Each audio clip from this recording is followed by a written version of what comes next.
my name is Cassie and I'm the founder of Fatco, where we use these guys to make this stuff. Let me explain. At Fatco, we specialize in making natural and organic skin and body care products, many of which contain tallow. It's nutrient dense and healing. It's extremely high in vitamins A, D, K, and E, all super important for skin health. It's natural, it's healthy, and it's sustainable.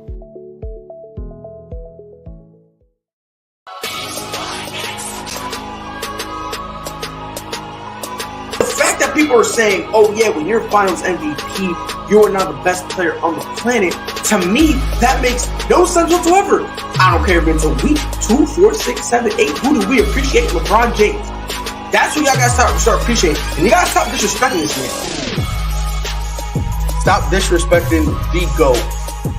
I don't care how mad you are about me saying that. When your name is LeBron Ramon James, you are not just him. Him is you.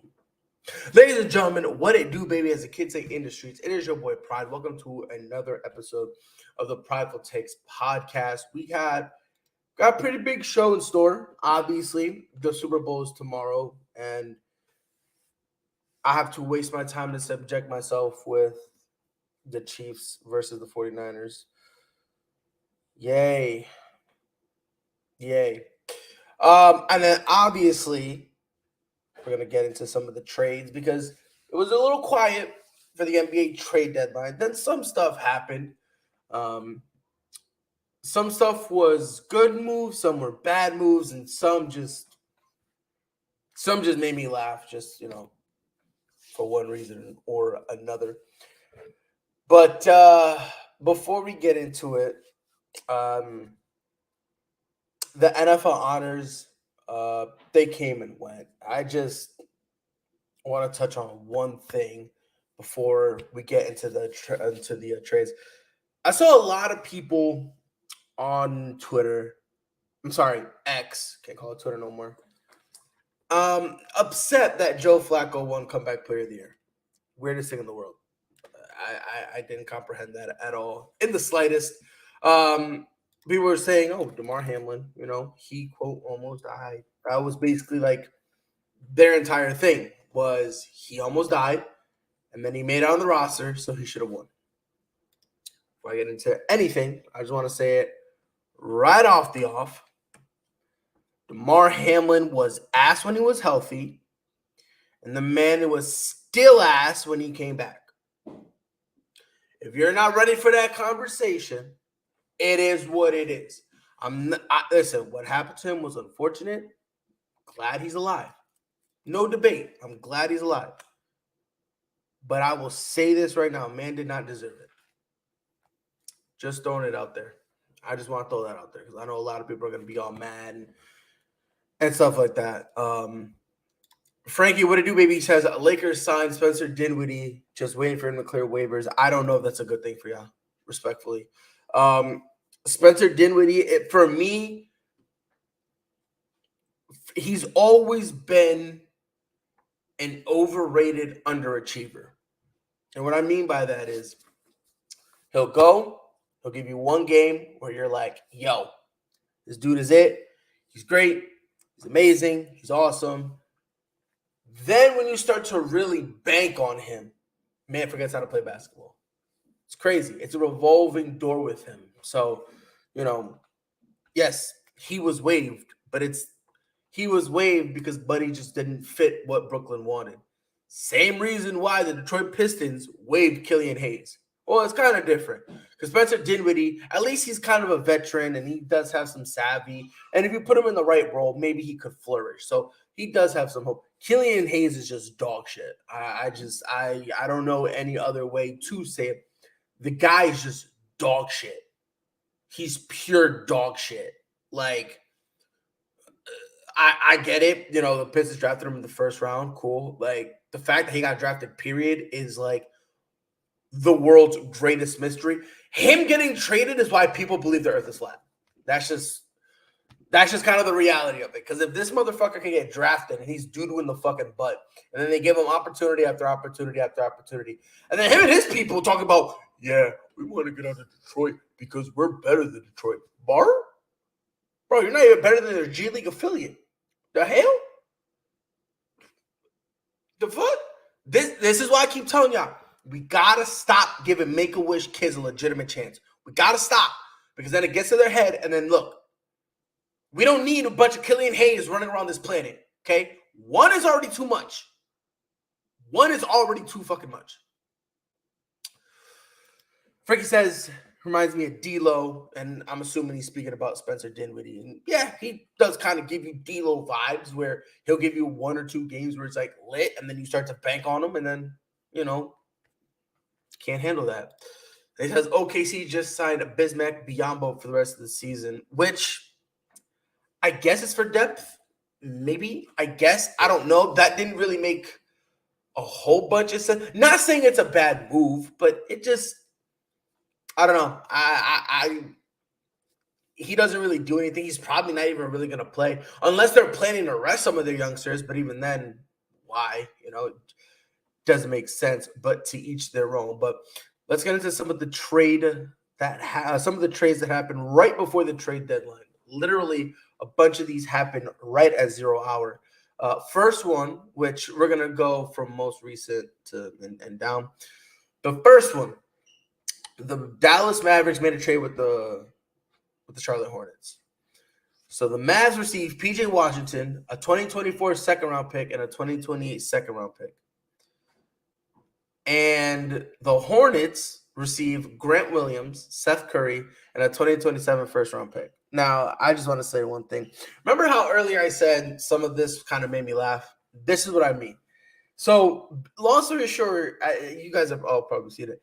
The Dallas Mavericks are mad that Grant Williams kind of rubbed them some of the people the wrong way, and that's why they wanted to move on from him. And look, the chippiness that Grant Williams had, I liked it. You know, I did enjoy that chippiness. I enjoyed him not caring who you were. You know, he had the same energy for a bum like Patrick Beverley that he would have for the super of superstars, the GOAT LeBron James, and everyone in between. He had that smoke for everybody. He didn't care. So I was like, you know what? At least he's consistent, right? And I guess in Dallas, he couldn't get over the fact that Boston wouldn't keep him after giving him that contract. That contract he wanted, that he fought for, and Boston said, look, kid, we'll give it to you. It's a sign and trade. And I think everyone knew he never really wanted to leave Boston, but he also wanted to get paid. And, you know, he's kind of been,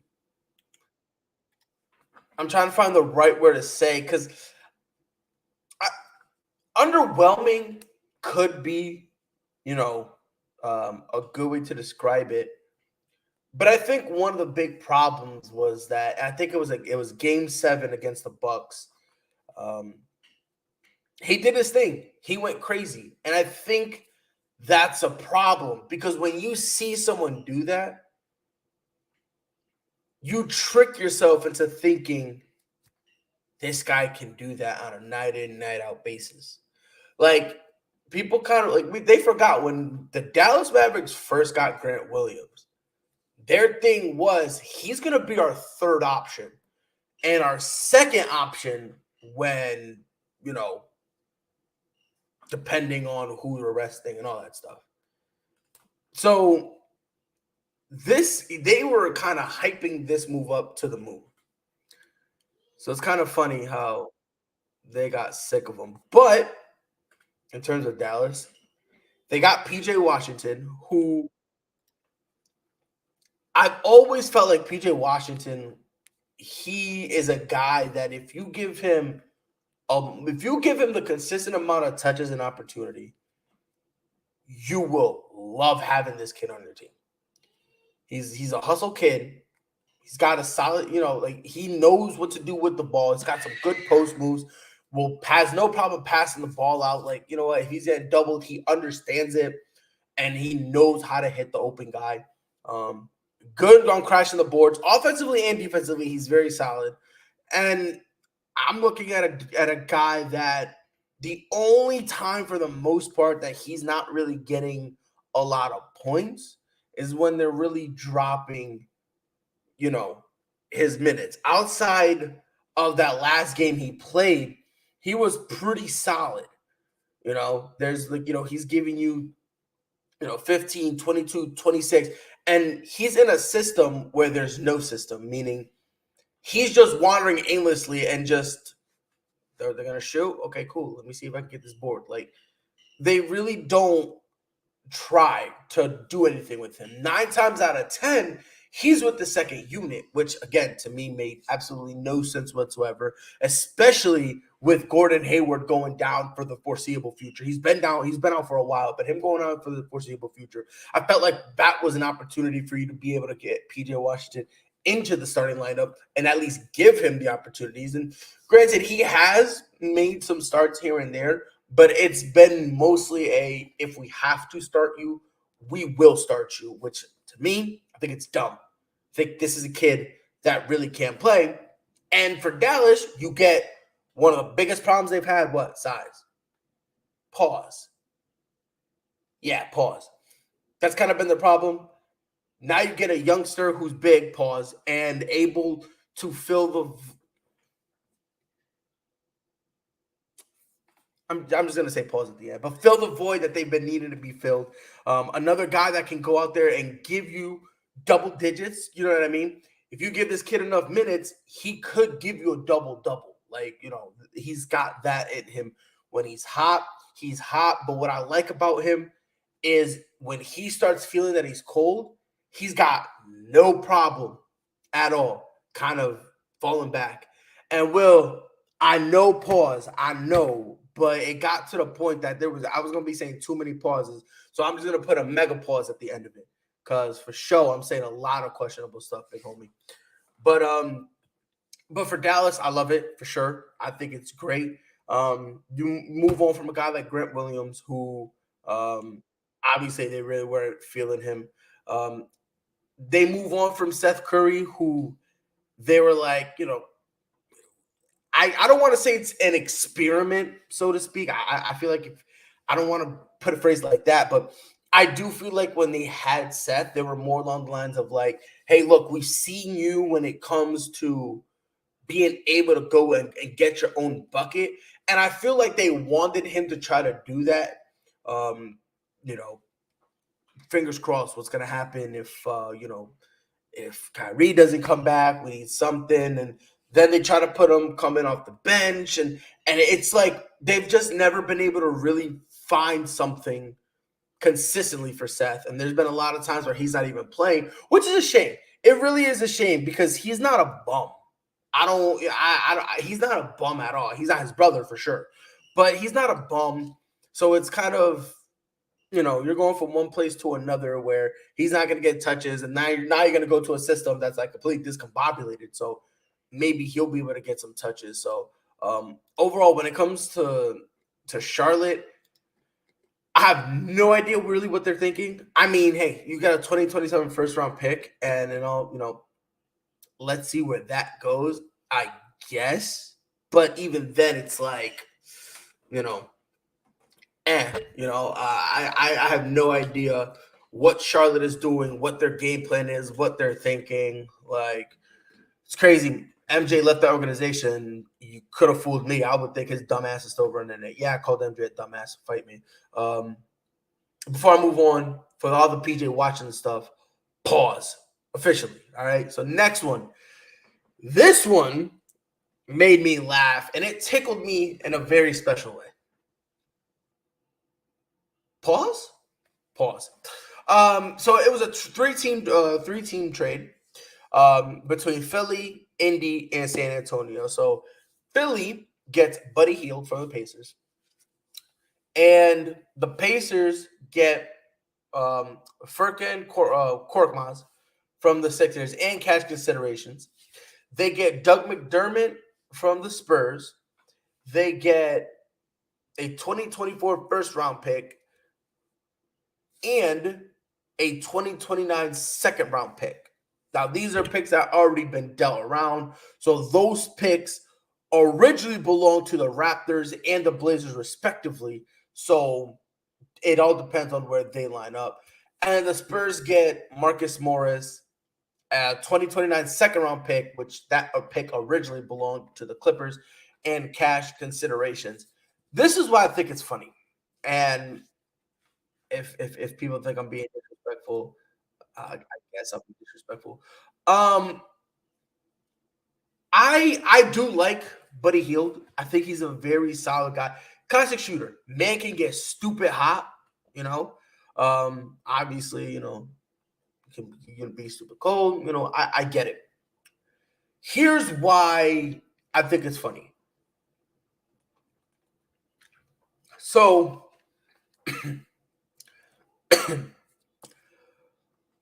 obviously, Billy is struggling from beyond the arc. I think they're shooting like under 32% from beyond the arc.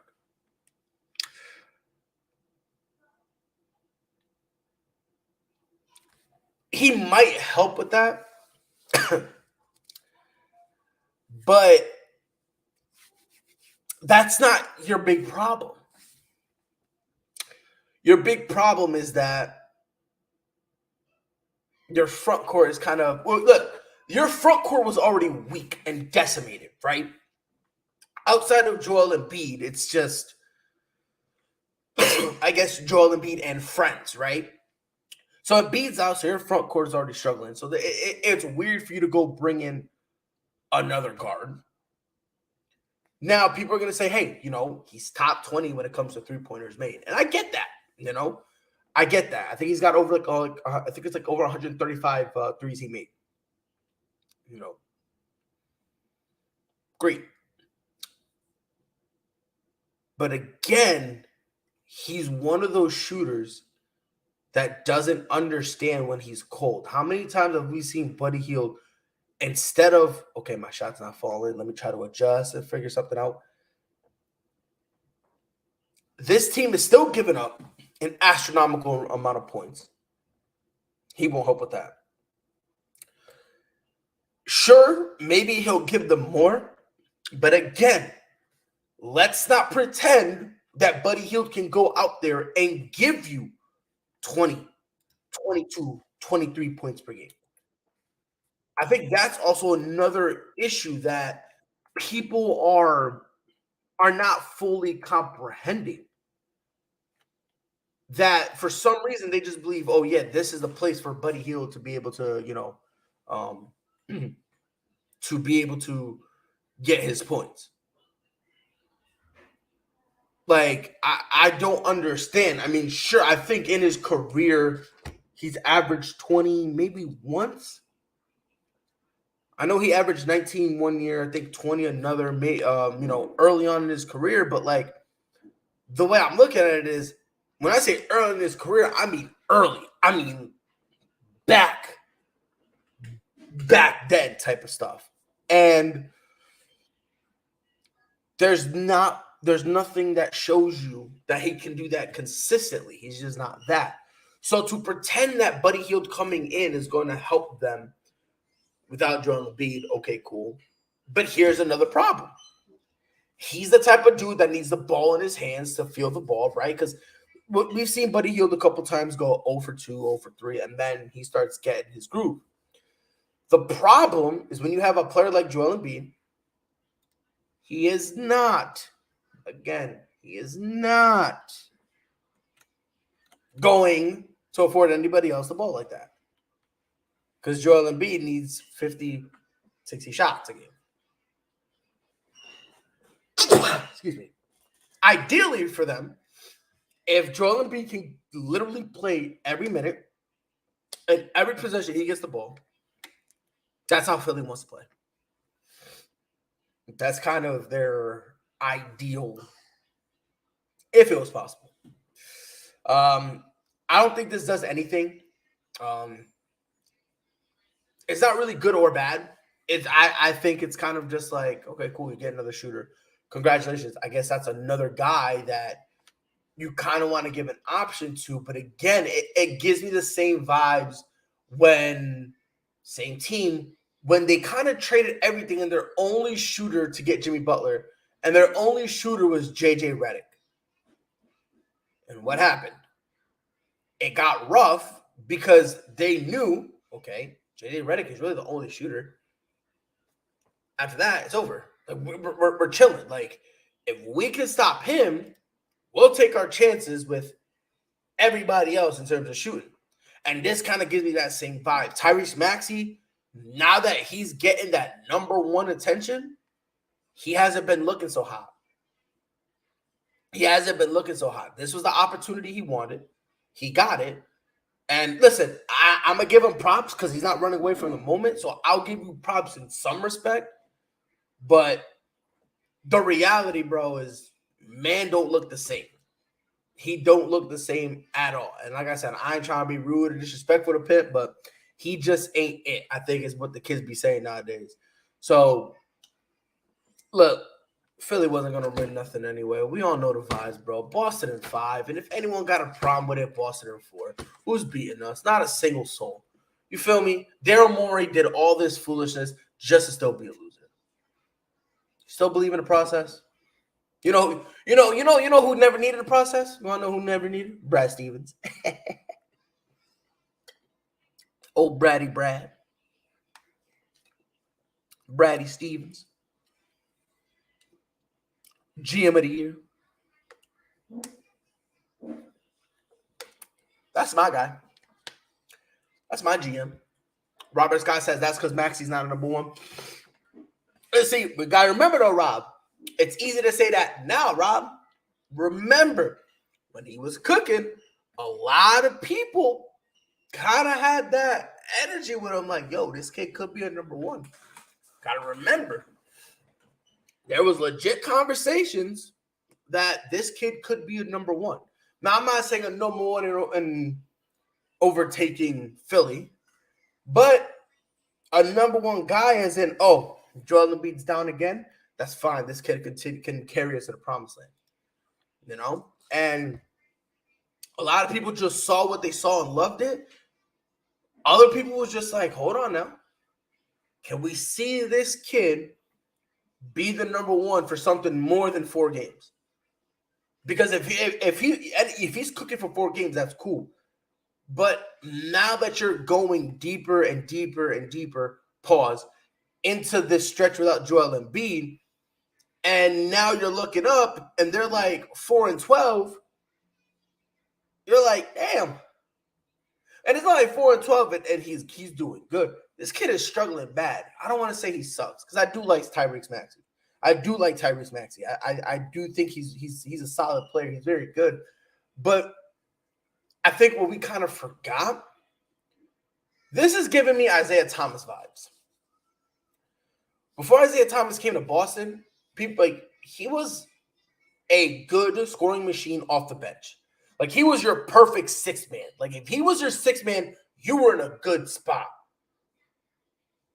I think we kind of forgot because Tyrese Maxey is really he's a 6 man, but he's had spurts here and there where he's really good in the starting lineup, and people are tricking themselves into thinking that this is him. So now all of a sudden, when he's got to be that number one guy, he's kind of, real life is hitting him, and it's hitting him hard. It's hitting him real hard.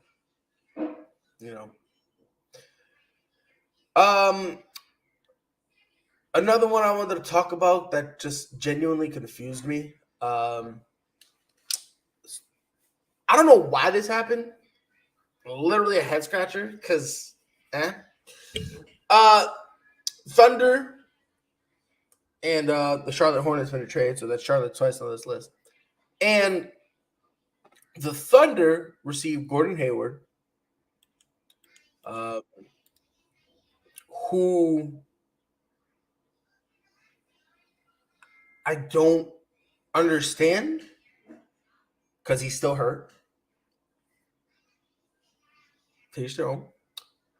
But the Thunder got Gordon Hayward and they moved on from Trey Mann, Davis Bertans, Vasilije Mikic, and they gave the Hornets two picks, both second rounds, a 2024 second round pick and a 2025 second round pick. I mean, I guess to move on from Trey Mann, sure. That Trey Mann experiment hasn't worked as much as they thought it would. Although it's weird because it's not like they were giving him big minutes anyway. So I guess Davis Bertans, another dude that really wasn't getting that much burn. For me, the confusing part is why Gordon Hayward. I mean, sure, he's a veteran, and I understand that aspect, but you're getting a dude who hasn't played since December. I think it was like this, like Christmas is the last time he played. Since then, he's been,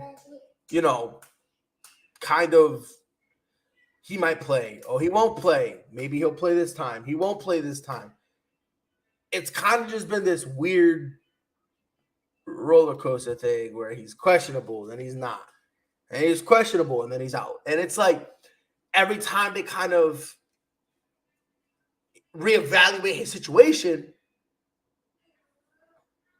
it just kind of nothing. Like nothing happens. It doesn't do anything. So, because he gets reevaluated and then he'll be out here.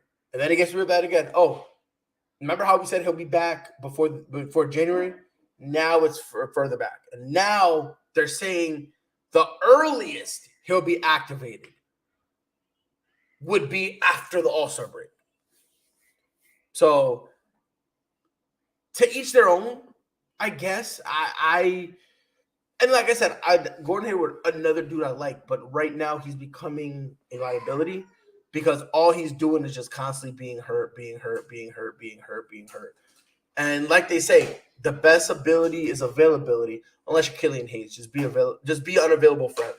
I don't, retire for all I care. You fucking bum. Before I get up out of here, the Super Bowl is tomorrow. It's been a very, very eventful season. A lot of ups, a lot of downs, a lot of cherished memories, a lot of tears shed. And I don't know if it's just me, but I think this is the most unexcited I've been about a Super Bowl in a long time. I think that just has to do with there were some teams that has had high expectations and they collapsed, and it just kind of puts a very nasty, sour taste in your mouth. It's a thing where it just doesn't feel like, I don't know, maybe it's just me. Maybe. But this is it, though, because after tomorrow, football's over until they decide to, come back whenever they decide. 6:30 kickoff Eastern time in Vegas. I don't know what honestly to expect. I'm looking at two different teams right now who are kind of, I will say, this is the best way I can possibly describe it. I'm looking at two teams who are kind of, the best way I can say it is, in two different places, yet they also somehow stumbled into the right situation. And what I mean by that is this. So, obviously, Kansas City needs to win this because if not, then a lot of people won't really call them a dynasty just yet, because in order to be a dynasty, you got to be able to win consistently, right? Just winning twice doesn't mean absolutely nothing, right? Once you start winning 3, 4, 5, now you're in that conversation. So they're trying to solidify themselves as we are a legitimate dynasty. Like, so that way, if next year Patrick Mahomes breaks his leg and doesn't play, and Travis Kelce, doesn't have a good year, and Chris Jones leaves, like, they still want to say, well, look, we can at least say this stretch we had, regardless of the length, we had success and we are still a dynasty. The 49ers, why I say they're kind of on the opposite, is they've been a very good team for quite a while, but and again, let's be fair. They have a Super Bowl loss against the Chiefs. They, for as good as they've been, no one is taking the Niners seriously because of the fact that they'll make it and something always happens. Like the 49ers against the Packers, book it. It's easy. That's 49ers, no problem, right? But outside of that, the last few years, it's been like the last 5-6 years that people have been like, yo, this Niners team is legit, And for some reason, it never goes their way. So it's kind of funny, even though they're both, like I said, they're in the same area, like they're in the same they're in the same game. They're each competing for something completely different, because now if the Chiefs lose, now it's like we can't really call them a dynasty, right? Just yet, right? Now if they come next year and win, we'll see. But as of right now, you really wouldn't be able to call them that. If the Niners lose, now it's a legit conversation. Like, okay, they lost yet again, right? They're switched. They upgraded wide receivers. You can't really upgrade tight ends because you got George Kittle, but you swapped out the quarterback, right? Because everyone felt like, Jimmy G, they've been trying to get rid of him for a long time. You swapped out the quarterbacks. After you swapped out the quarterbacks, you made some tweaks when it comes to the defense, to the defense. Now you went and got Christian McCaffrey. You went and got Chase Young. You're doing all these things, and yet you're still losing. Eventually, you're gonna get to the point where I'm at with the Bills, where the Bills are a good team. They'll be a playoff team, but it's hard for me to call them a legitimate contender because they aren't showing me that they are a legit contender. They're not showing me that. So until they show me that, okay, but until then, I can't look. The Niners right now, for me, this is their last year before, like, giving them the benefit of the doubt. This is the last year that I'm going to say, okay, all right, Niners, you got it. I got some faith in you. I believe. This is really their last year, because after this, I have way too much history to go on, recent history to go on, to go, well, you had your opportunity here, you had your opportunity there, and here, and then while on this path, you changed quarterbacks, you changed running backs, you changed wide receivers. I was like, this is crazy. You've done all this changing, yet you somehow can't do it. Bizarre to me. And that's kind of where, they're like, both teams are kind of feeling a little bit of pressure. This isn't a situation. Let's say the Lions made the Super Bowl. There's really no pressure, because it's like, you know what, we established, or same thing with the Houston Texans. We established a great culture. We know we're on the come up, and we are okay with whatever happens. We're just going to go out there and we're going to play and go from there. When you are a team with history, especially recent history, it's very, very hard to eliminate that once it becomes a habit. Again, case in point, Buffalo. For the past few years, people have been saying Buffalo can do it, Buffalo can do it, Buffalo can do it. They can't spell the word Super Bowl. They can't. They can't. They don't know what the Super Bowl is. That's not them. That's kind of why now a lot of people are cooling off on Buffalo. Now that's why, good team, but For some reason, they can't just bring it home. Whatever reason, they can't bring it home. You know, the pressure's too much for them. If they forgot to play football, if they just don't care, who knows? But they don't. As are getting there. But I will say this. I think this is the year the 49ers win it. Again, this is really the last time I will comfortably bet against the Niners. Because, like I said, after this, it's going to be very hard to, it's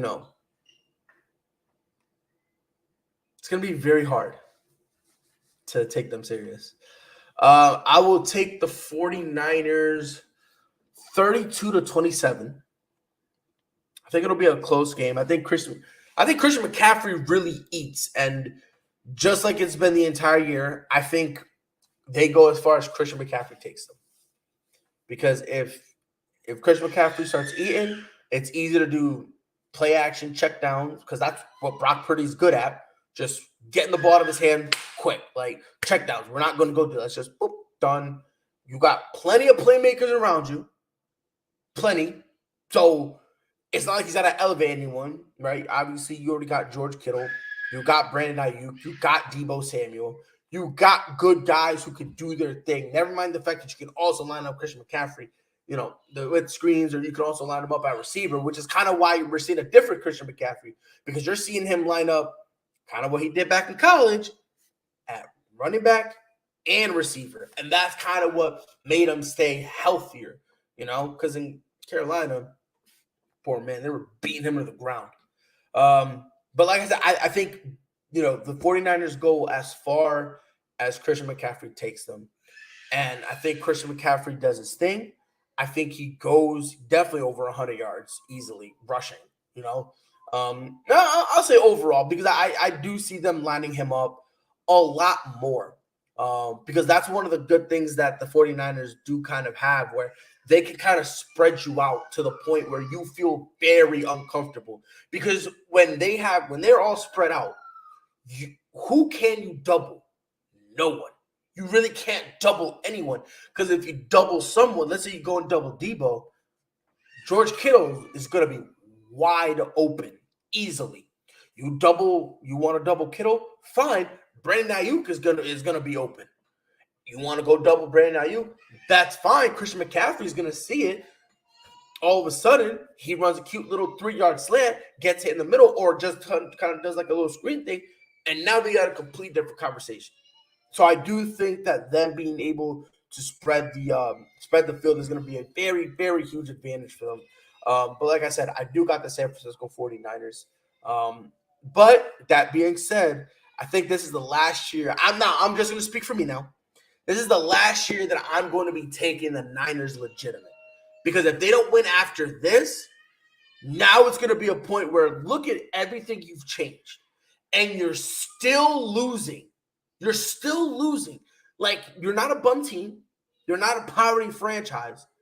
You're a good team. But it's getting to a point where no matter how good you are, you're still failing. It's hard for me to look at you in the eye and say, I got faith in you.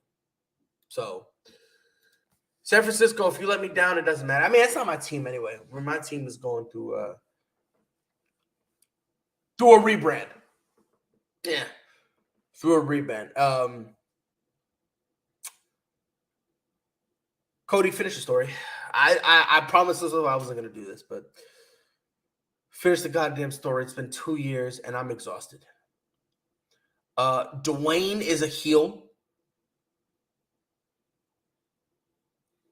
The only thing left, I'm going to say it because I think it'll happen.